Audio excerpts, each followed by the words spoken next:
días, bienvenidos. Aquí estamos en cabina 55 56 04 82 29, 55 56 04 79 26, 800 670 16 80. El tema de hoy, ambliopía y estrabismo, con la invitada, la doctora Reina Citatlán del Consejo de Optometría México. Doctora, bienvenida, ¿cómo estás?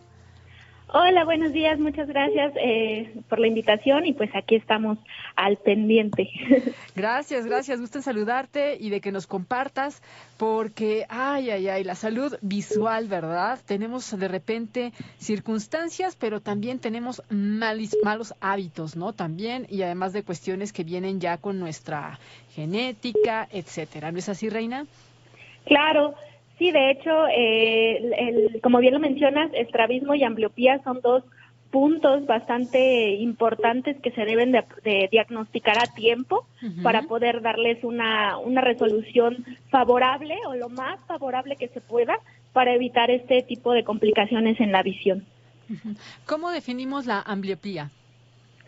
Ok, la ambliopía es una anomalía donde uno de los ojos tiene la mayor cantidad de visión, pero no llega al 100%, o sea, su máximo no llega al 100% y no tiene ninguna causa aparente, ¿no? O sea, no digamos una catarata o algo, entonces, algo orgánico. Entonces, la ambliopía por definición entonces se menciona que es una disminución de la agudeza visual sin ninguna causa aparente, es decir, no llega al 100%, no sabemos por qué, y a eso vamos como a identificar dentro de la consulta.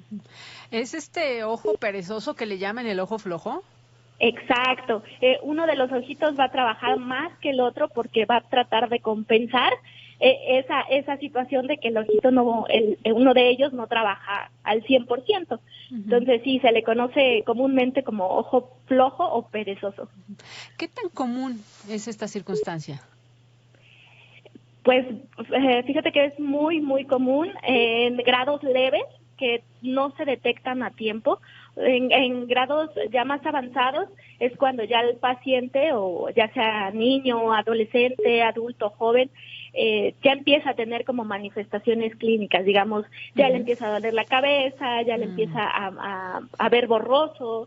Entonces esas situaciones ya involucran un estadio más avanzado. En el caso leve, pues yo diría que hay un buen porcentaje de la población que sí está teniendo estos problemas, pero el sistema visual lo compensa, o sea, nuestra visión y nuestro cerebro es tan maravilloso que lo puede compensar, pero en esos casos pues no se detectan a tiempo, ese es el problema. Reina, ¿esta ambliopía u ojo perezoso es un problema del ojo o es un problema de nuestro cerebro? Tiene parte de las dos.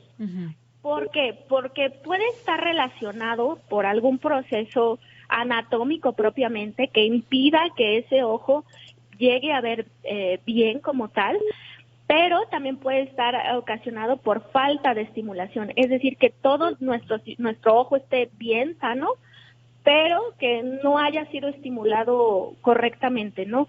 Nosotros tenemos un periodo de plasticidad, por decirlo así, desde el nacimiento hasta los 7, 8 años, que se completa nuestro sistema visual, ¿no? Todas nuestras habilidades. Pero en este caso, pues sí tenemos como esta situación de que si no tenemos la estimulación suficiente, pues eso puede llegar a ocasionar problemas, y entonces uno de nuestros ojos va a trabajar bien, el otro no, o a lo mejor los dos trabajan en una manera disminuida, etcétera. Entonces esa es la cuestión.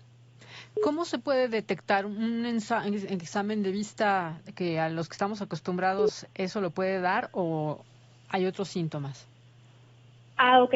Se puede detectar, sí, dentro de las actividades cotidianas de una persona. Se puede detectar cuando ya nos cuesta trabajo observar un punto fijo con mayor detenimiento, cuando empiezan dolores de cabeza, cuando empiezan estos lapsos al momento de leer o de estar en la computadora donde se pierde por momentos la visión, se ve muy borroso, se cansan mucho nuestros ojos, y en este punto hay que acudir a una valoración optométrica completa, que no nada más es la cuestión refractiva, digamos, el obtener la graduación de los lentes, sino también hay una serie de pruebas que a nosotros como optometristas nos dan un valor de decir si está disminuida su capacidad de ver, porque una cosa es la cantidad, que sería prácticamente la graduación, pero hay otra parte que se llama capacidad visual, y eso es lo que nos interesa. Esas pruebas nos dan ese valor, y sobre eso nosotros damos como el diagnóstico, o detectamos en cualquiera de los estadios el nivel de disminución de esta capacidad. Esta capacidad que se ve disminuida, que se ve reducida, ¿puede amenazar completamente la visión? Sí podría llegar a un estado más grave. ¿Por qué? Porque nuestro cerebro está acostumbrado a trabajar con dos imágenes, a lo mejor una más borrosa que la otra, pero trata de fusionarlas. En el momento en el que esta imagen del ojo flojo, del ojo que no trabaja al 100, empieza a deteriorarse más y cada vez más, es muy probable que este ojo no pierda su paralelismo, es decir, pierda la fijación en un punto lejano o cercano o a cualquier distancia, y entonces se empieza a desviar, y ahí es donde comienza la parte del estrabismo. Se pierde esa estimulación, y entonces el ojo, por decirlo así, dice, pues ya no tengo nada que hacer, ya no tengo nada que ver, pues entonces ya se desvía a su posición anatómica de reposo, que en esta situación es hacia afuera. Entonces o hacia adentro, dependiendo del tipo de estrabismo, pero por lo general se van hacia afuera los ojitos cuando están en reposo. Entonces ahí es donde interviene ya la parte de estrabismo, y esa situación pues sí ya es un poco más complicada, porque ya es volver a traer, ahora sí como que resucitar a ese ojito y decir, tienes que volver a ver, y es toda una rehabilitación que se lleva. Pero entonces hay una forma de, no sé, estimular nuevamente a ese ojo, a todas estas áreas nerviosas que conectan con el cerebro de nuestra visión. Claro, en algunos casos, y dependiendo también de la etiología, es decir, del origen de este padecimiento, porque puede ser que haya alguna obstrucción en alguna parte de la vía visual que llega hasta el cerebro. O sea, esta vía visual va desde del ojo propiamente hasta el cerebro. Entonces, a lo mejor hay una obstrucción, hay que intervenir con otras disciplinas, neurología, oftalmología propiamente. Entonces, pero en el momento en el que se deshace de ese origen que está provocando esta disminución de capacidad visual, pues entonces sí podríamos mencionar que hay una recuperación, tal vez no al 100%, en algunos casos pues no se puede llegar a un 100%, pero sí se puede estimular nuevamente y educar al ojo, tal cual, a que tiene que ver otra vez, enseñarle, por decirlo así, a ver otra vez por donde tiene que ser. Entonces sí hay tratamientos, a eso se dedican los licenciados en optometría en el área de terapia visual, y en el caso de los que han perdido visión, se trabaja con el remanente visual, que son los licenciados especializados en baja visión, en visión baja, perdón. Entonces, en este tipo de ocasiones, pues sí existe un tratamiento que les puede ayudar mucho a los pacientes. ¿Hay una edad particular para los niños en los cuales se deban someter a una revisión con un optometrista? Una edad particular, pues creo que esa pregunta me encanta, porque siempre tenemos como en la mente de ir a una revisión para nuestros ojos y todo, una vez que ya aprendimos a leer y ya conocemos figuras y ya sabemos colores y todo. Pero no, esto es totalmente está muy mal empleado. ¿Por qué? Porque nosotros como licenciados en optometría podemos revisar a un niño incluso de días de nacido, meses, donde nosotros con pruebas objetivas, es decir, no le vamos a preguntar al bebé, oye, ¿ves bien? Pues no, ¿verdad? Va a ser un poquito, pues no va a ser válido, pero con pruebas objetivas nosotros vamos a poder identificar si existe visión, si esta vía visual de la que les comentaba hace un momento existe, si está teniendo esta buena señalización hacia el cerebro, que los ojitos no tengan ningún tipo de obstrucción, que no tengan algún impedimento para recibir la estimulación. Y sí, existen pruebas muy básicas, muy sencillas, que necesitamos igualmente de cooperación por parte de los padres para que nos apoyen con el paciente. Y sí, sin problema lo podemos revisar y estarlos revisando cada 6 meses, preferentemente hasta que cumplan 7, 8 años más o menos, que ya podremos estar revisando cada año. Dicen las abuelitas, Reina, que siempre hay que checar, ¿no? Que de repente cuando un niño algo tiene en la mirada es porque algo pasa, ¿no? Claro, sí, no, y hay que ser muy observadores, incluso en las fotografías hay elementos que se pueden identificar a tiempo, ¿no? Por ejemplo, ya saben, y ahorita más en esta era tecnológica, que en todo momento, ay, el niño vio para la ventana, foto, ¿no? Ay, es que el niño me está viendo, foto, ¿no? Hay que aprovechar esas fotografías para identificar si al momento de ponerle el flash o ponerle algún tipo de iluminación o estimulación, el niño, cómo se manejan sus ojos, ¿no? Si se mantienen derechos, o si en algún momento, o cuando ya están así como medio somnolientos y que ya están cansaditos, se llega a desviar un ojo, o ven que realmente ese ojito no percibe algún tipo de estímulo. Sí hay que estar bien al pendientes y aprovechar pues todas las ocasiones con el bebé, ¿no? Reina, permítenos unos minutos, vamos a hacer una pausa y volvemos contigo, ¿te parece? Claro, perfecto. La doctora Reina Citatlán del Consejo Optometría México, el día de hoy platicando sobre ambliopía y estrabismo. Si tienes algún comentario, alguna pregunta, ahora es el momento. 55 56 04 82 29, 55 56 04 79 26, 800 670 16 80. Espacio abierto, Ciudadana 660, todas las voces. Espacio abierto. Regresamos.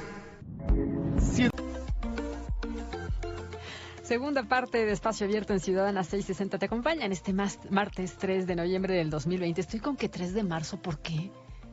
3 de noviembre, caramba. Estamos con la doctora Reina Citatlán del Consejo Optometría México hablando sobre ambliopía y estrabismo. Nos decías, Reina, esta circunstancia que desde la infancia en esta... que es como una falla en el desarrollo neuronal, en el desarrollo de la visión en la infancia. Precisamente, sí, los casos de ambliopía y estrabismo se generan por estos anomalías tanto en la estimulación o en la parte anatómica. Hablamos de que los músculos no funcionan bien, no les llega la señalización del sistema nervioso para poder ejercer su función. Entonces, sí se da por lo general en etapas tempranas. Mayormente en el estrabismo la parte de la endotropia, es decir, cuando el ojito se va hacia adentro, hacia la parte nasal, hacia la nariz, son las más comunes y están muy relacionadas con problemas refractivos no corregidos, es decir, que no les han puesto lentes, no saben incluso algunos papás que el niño necesita lentes. También hay que quitar este mito de que a lo mejor está muy chiquito, cuando crezca le ponemos lentes. No, en el momento en el que se da el defecto refractivo es congénito, es este tipo de anomalías refractivas, llámese miopía, astigmatismo, hipermetropía. Son congénitas, entonces en cuanto se empiecen a manifestar, el remedio mejor y que pueden hacer los papás es llevarlo a la consulta. Si les dicen necesita los lentes, pues lo tiene que poner, o sea, y hay mucha variedad ahorita en cuanto a materiales, diseños y demás que pueden utilizar los niños, incluso los bebés, ¿no? Entonces esa parte sí sí tendría que recalcarla mucho. Nos dice Reina que hay que ser muy observadores. ¿En qué nos tendríamos que fijar? Me imagino que, por ejemplo, si entrecierran sus ojitos, ¿no? Si inclinan quizá la cabeza, a lo mejor incluso si hay caídas tal vez, no tienen como esta profundidad.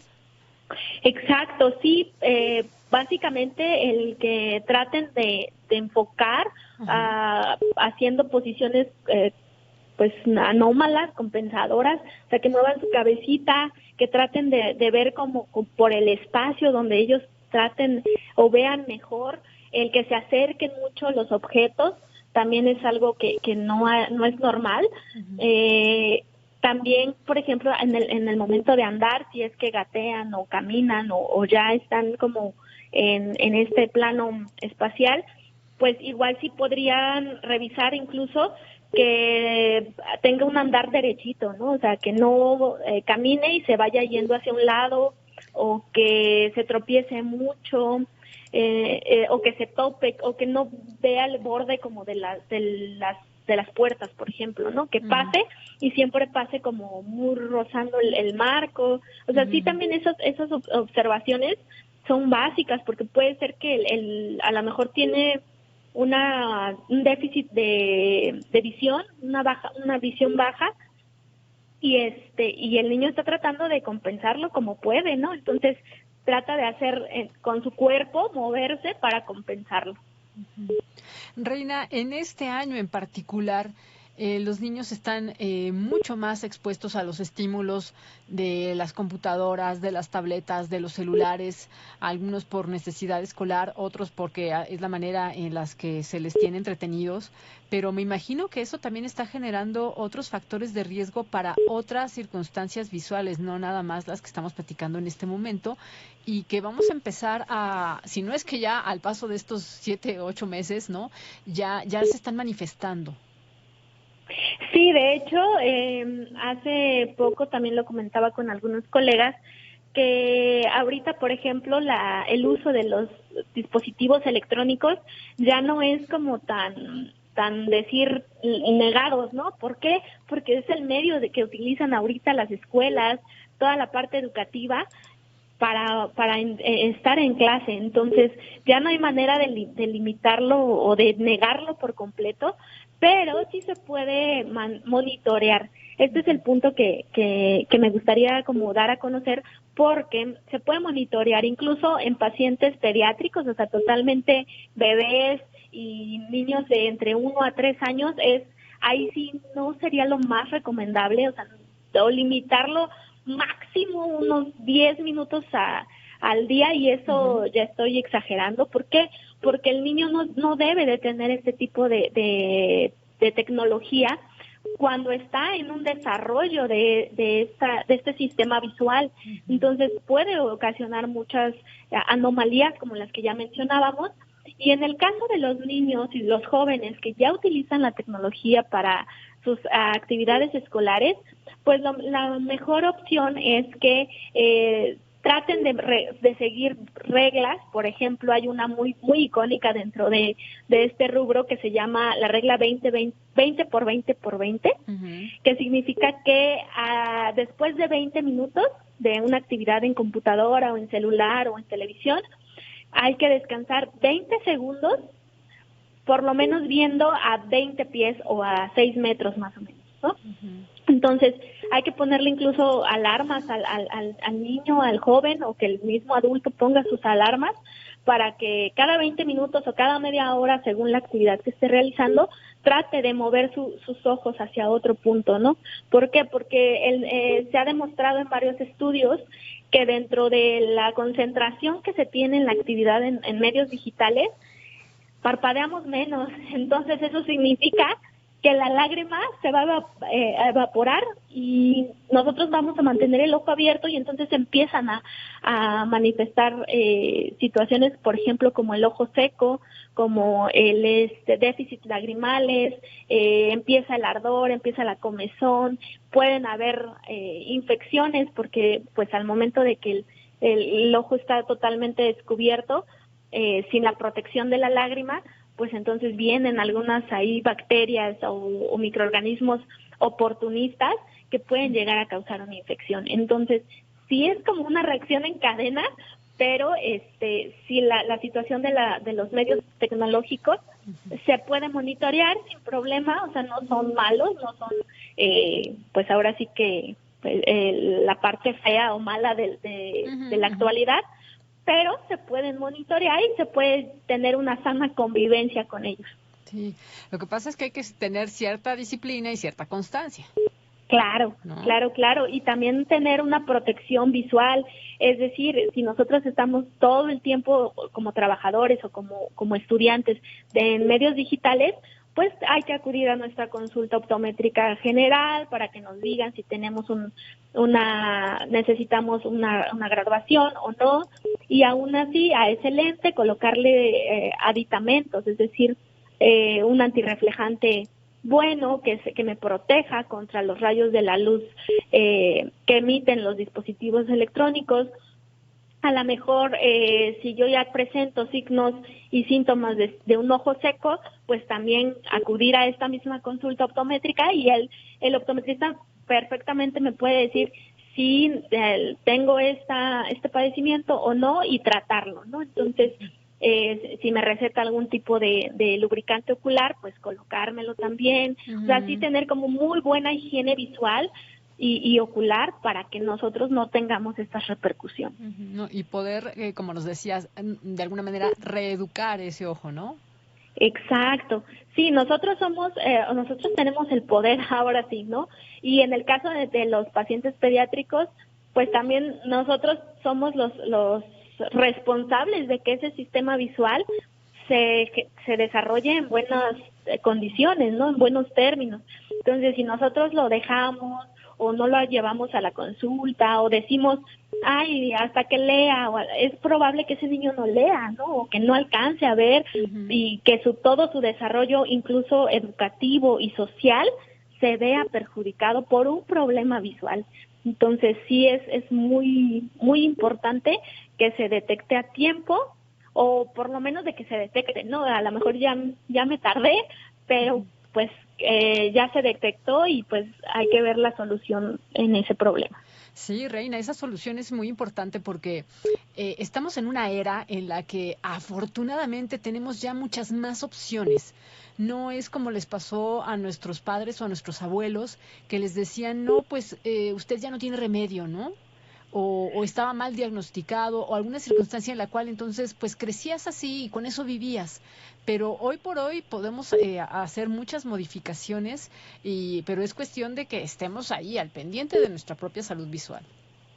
Claro, y de hecho ahorita los licenciados en optometría pues estamos creciendo bastante exponencialmente y egresamos y tenemos nuestras consultas privadas, en hospitales, en clínicas, en sectores de salud populares, por ejemplo, como en DIF o en algunas instituciones pequeñas, y entonces hacemos múltiples campañas. A eso sí, hay que revisar que la campaña de salud visual sea pues propiamente bien respaldada por alguna institución educativa o por alguna institución de salud, para que también no nos vayamos por la parte de, bueno, me mandaron lentes, ya me los puse y ya está ahí, ¿no? O sea, sino que les den un buen seguimiento, que revisen cédulas profesionales de los profesionales de salud, en este caso optometristas que están dando la consulta, para que también no tengamos estas repercusiones, ¿no? O sea, sí tenemos muchísimas opciones,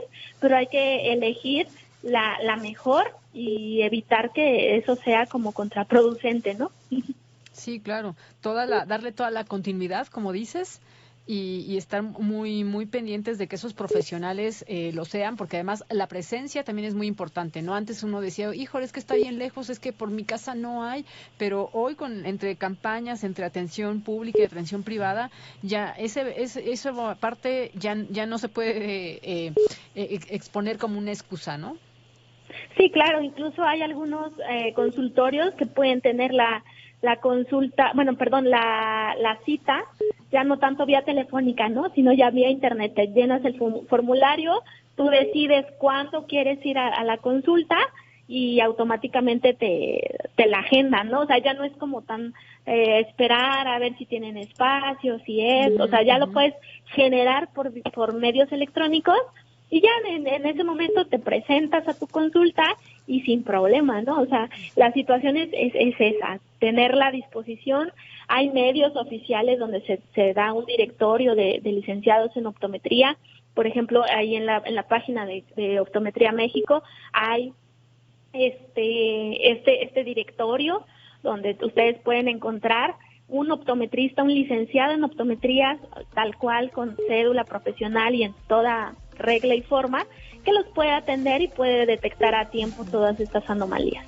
Entonces, en la página de Consejo Optometría México y en sus redes sociales encontramos todos los datos por si alguien quiere acudir con ustedes. Claro que sí. Reina, muchísimas gracias. No, muchas gracias a ti y pues espero que haya sido de agrado y de mucha importancia que tomen esto que acabamos de platicar, porque con la salud pues no podemos jugar y es prácticamente lo que nos va a mantener durante muchos años, ¿no? Entonces, qué mejor que mantenernos en un estado favorable y con bienestar. De mucha utilidad. Muchísimas gracias, Reina. Muchísimas gracias. Hasta luego. Bonito día. La doctora Reina Citatlán de Consejo Optometría México, así los buscan para las redes o para la página y ahí van a encontrar toda la información, no nada más de ambliopía y estrabismo, sino de todo lo que tiene que ver con nuestra salud visual. Ciudadana 660, todas las voces.